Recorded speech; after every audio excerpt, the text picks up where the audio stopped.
Hey guys, कैसे हो आप लोग। आई होप सो आप लोग अच्छे होंगे। तो हम लोग पढ़ रहे हैं सामान्य हिंदी आदित्य पब्लिकेशन की जो बुक है, इसका हम लोग कंप्लीट रिवीजन कर रहे हैं। और इसमें जो है, इस बुक में जो है वो टोटल 35 चैप्टर्स हैं। 35 चैप्टर में 2 चैप्टर जो है वो हम लोग कल तक की वीडियोज़ में ख़त्म कर चुके हैं। आज जो है वो हम अपना तीसरा चैप्टर स्टार्ट करने वाले हैं, संधि विच्छेद। ठीक है। संधि विच्छेद जो टॉपिक है ना, वो बहुत ही ज़्यादा इंपॉर्टेंट है। ऐसा कोई भी एग्ज़ाम नहीं है जिसमें संधि विच्छेद नहीं आता है। फिर चाहे वो आप कोई भी वनडे एग्ज़ाम देख लीजिए, या फिर आप कोई भी कैसा भी किसी भी आयोग से रिलेटेड कोई भी एग्ज़ाम देख लीजिए, अगर उसमें हिंदी सब्जेक्ट आ रहा है तो संधि विच्छेद ना आए ऐसा पॉसिबल ही नहीं है। ठीक है। तो इसको जो है आप लोग बहुत अच्छे से समझिएगा, और कुछ पॉइंट्स ऐसे भी होंगे जो मैं आपको थोड़ी थोड़ी ट्रिक्स बता दूंगी याद करने के लिए। तो अगर आप लोग को डायरेक्ट संधि नहीं समझ पाते तो आप उन ट्रिक्स के थ्रू याद कर लीजिएगा। ठीक है। तो चलिए हम चलते हैं अपने टॉपिक की तरफ। तो हम लोग जो है वो स्टार्ट करते हैं। संधि। संधि की डेफिनेशन क्या है, संधि का शाब्दिक अर्थ क्या होता है। सबसे पहले तो संधि का हम लोग अर्थ ही समझेंगे कि संधि का मतलब क्या होता है। तो संधि का जो मतलब होता है, मतलब संधि का जो शाब्दिक अर्थ होता है वो होता है मेल। मेल मतलब किन्हीं भी दो चीज़ों को जोड़ना, मतलब या उनको मिलाना, और उनको मिलाने से जो कुछ भी नया शब्द बनने वाला है वो। ठीक है। परिभाषा। दो निकटवर्ती वर्णों के परस्पर मेल से जो विकार होता है उसे संधि कहते हैं।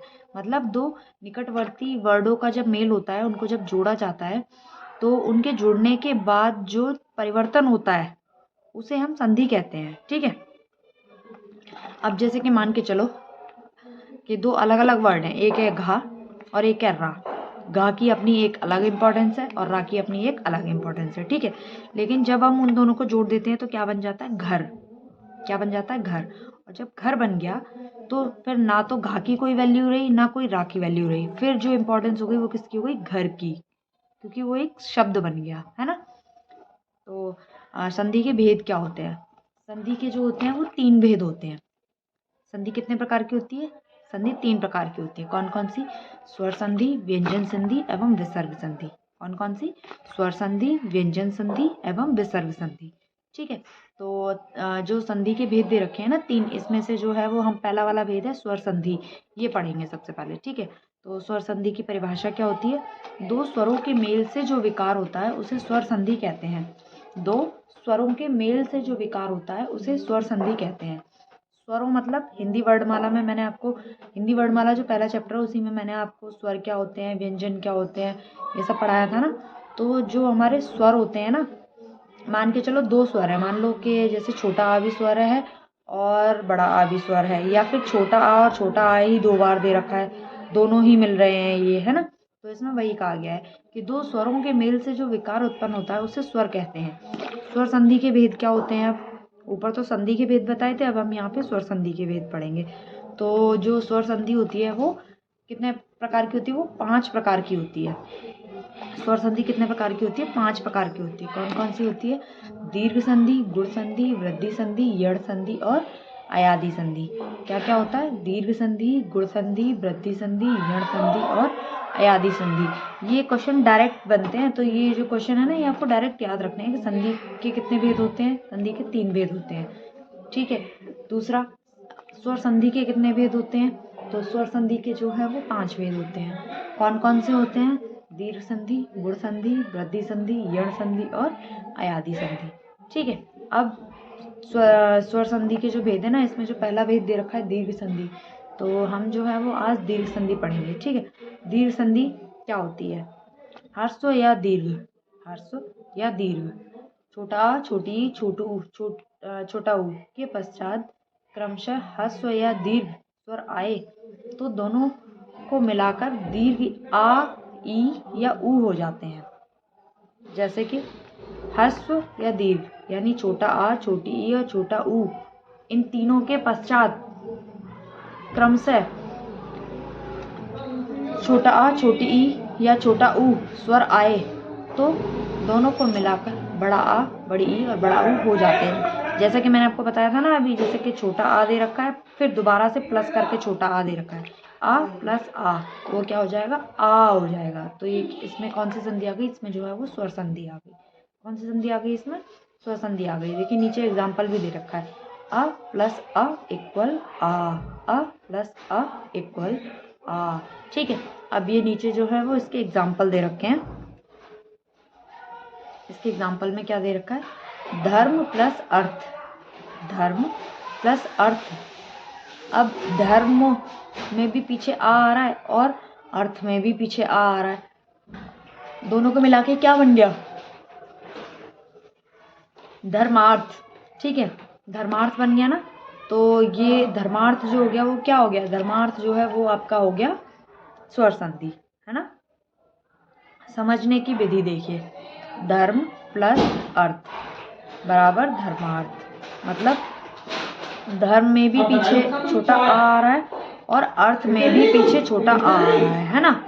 तो ये क्या हो गया, ये हो गया आपका बड़ा आ, ये हो गया धर्मार्थ, है ना।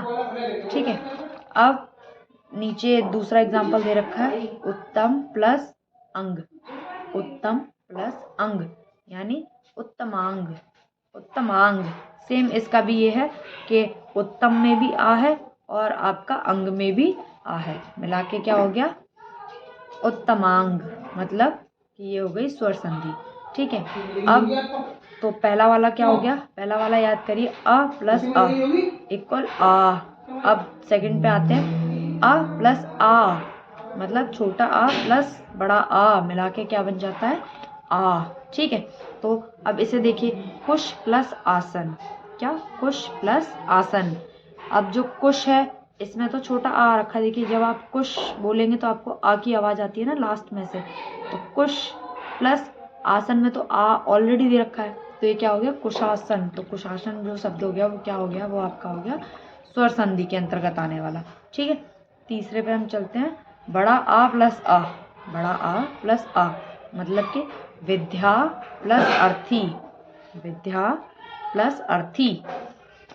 तो विद्या प्लस अर्थी मिला के क्या हो गया, विद्यार्थी। अब इसको समझने के लिए अगर हम देखेंगे तो विद्या में जो है वो पीछे बड़ा आ रहा है और अर्थी में जो है वो छोटा आ रहा है ना, दोनों को मिलाया तो क्या बन गया, बड़ा आ। तो ये कौन सी संधि हो गई, स्वर संधि।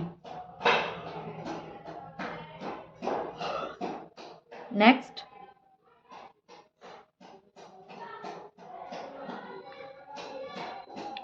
बड़ा आ प्लस बड़ा आ इक्वल आ प्लस आ इक्वल आ।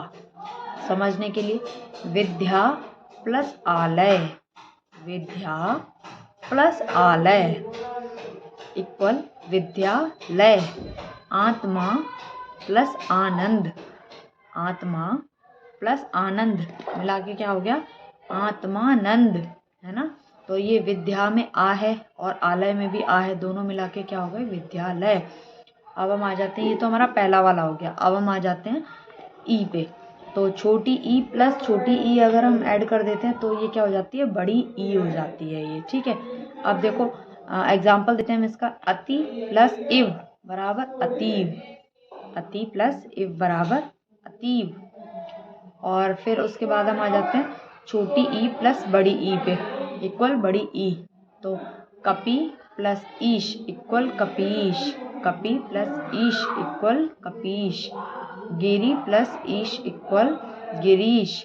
अधि प्लस ईश्वर इक्वल अधीश्वर। ठीक है, ये सारे किसके हैं, ये स्वर संधि के उदाहरण हैं सारे। ठीक है, अब हम आ जाते हैं नेक्स्ट पे, बड़ी ई प्लस छोटी ई इक्वल बड़ी ई, बड़ी ई प्लस छोटी ई इक्वल बड़ी ई। ठीक है, तो इसका क्या होगा, रजनी प्लस ईश बराबर रजनीश, रजनी प्लस ईश बराबर रजनीश। नेक्स्ट, मही प्लस ईश बराबर महीश। लक्ष्मी प्लस ईश बराबर लक्ष्मीश। नदी प्लस ईश बराबर नदीश। ठीक है, नेक्स्ट हम एग्जाम्पल पे आ जाते हैं, छोटा ऊ और बड़ा ऊ। जब कभी भी दो वर्ड मिल रहे हों, छोटा ऊ प्लस बड़ा ऊ अगर एक ही जगह पे मिल रहे हों तो इसका मतलब है कि वो कौन सी संधि है, वो स्वर संधि है। ठीक है,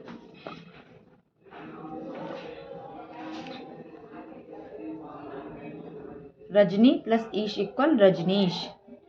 नदीश मतलब नदी प्लस ईश इक्वल नदीश।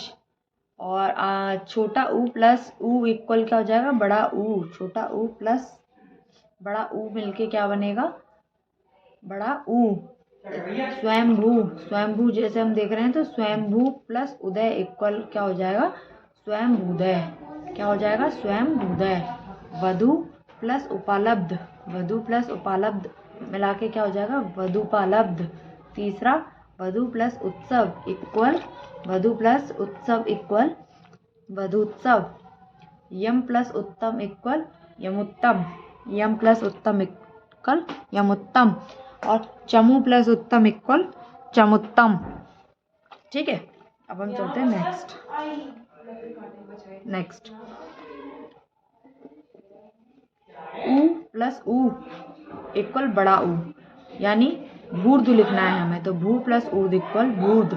ऊ प्लस ऊर्ध इक्वल बूर्ध। भू प्लस ऊर्जा इक्वल भूर्जा। वधु प्लस उर्मी इक्वल वधूर्मी।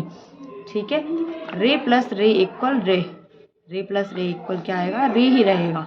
ठीक है, पितृण या भ्रातदी, पितृण या भ्रातदी। ठीक है, तो यहाँ पे जो है वो हमारा स्वर संधि तो हमने पढ़ लिया। अब स्वर संधि में भी जो मैंने आपको बताया ना कि इसमें क्या है, इसमें 5 तरीके की संधि होती है ना।